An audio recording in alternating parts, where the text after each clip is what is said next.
हरे कृष्णा राधे राधे। प्रस्तुत है आपके समक्ष श्रीमद् भागवत गीता के अध्याय 2 से 15वां श्लोक। यही नाव्यथन्यन्ते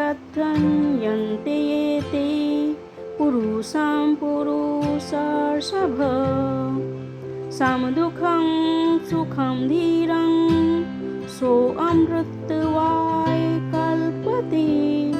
हे पुरुष श्रेष्ठ, जो पुरुष सुख तथा दुख में विचलित नहीं होता और इन दोनों में संभाव रहता है, वह निश्चित रूप से मुक्ति के योग्य है। कहने का तात्पर्य है, जो व्यक्ति आत्म साक्षात्कार की उच्च अवस्था को प्राप्त करने के लिए दृढ़ प्रतिज्ञ है और सुख तथा दुख के प्रहारों को समभाव से सह सकता है, वह निश्चय ही मुक्ति के योग्य है।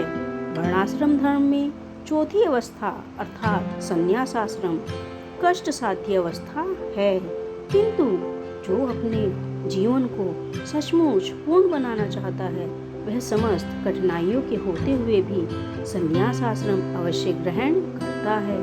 ये कठिनाइयाँ पारिवारिक संबंध विच्छेद करने तथा पत्नी और संतान के संबंध तोड़ने के कारण उत्पन्न होती हैं, किंतु यदि कोई इन कठिनाइयों को सह लेता है तो उसके आत्म साक्षात्कार का पथ निष्कटंक हो जाता है।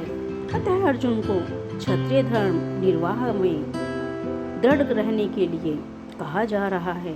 भले ही स्वजनों या अन्य प्रियजनों के साथ युद्ध करना कितना ही दुष्कर क्यों न हो, भगवान चैतन्य ने 24 वर्ष की अवस्था में ही संन्यास ग्रहण कर लिया था। यद्यपि उन पर आश्रित उनकी पत्नी, तरुण तथा वृद्ध माँ की देखभाल करने वाला कोई अन्य न था, तो भी उच्च आदर्श के लिए उन्होंने संन्यास ग्रहण किया और अपने कर्तव्य पालन में स्थिर बने रहे। भवबंधन से मुक्ति पाने का यही एकमात्र उपाय है। आशा करती हूँ श्लोक आपको पसंद आया होगा।